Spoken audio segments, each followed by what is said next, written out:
তলব করা হয়েছে এই রাত ঘোর আকারে ভেঙে পড়েছে।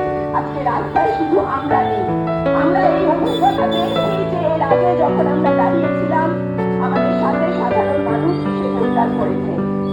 আজকে আমাদের অনেক রকম কাজ কর্ম সুবিধা অসুবিধা ছিল, আমরা হয়তো এখানে রাস্তায় দাঁড়িয়ে আছি, সময় দিচ্ছি, কিন্তু বিশ্বাস করুন এই সময়টুকু না দিলে এবং এই তীব্রতাটা যদি না বাড়ায় তাহলে আমরা কখনোই তার বিচার পাবো না।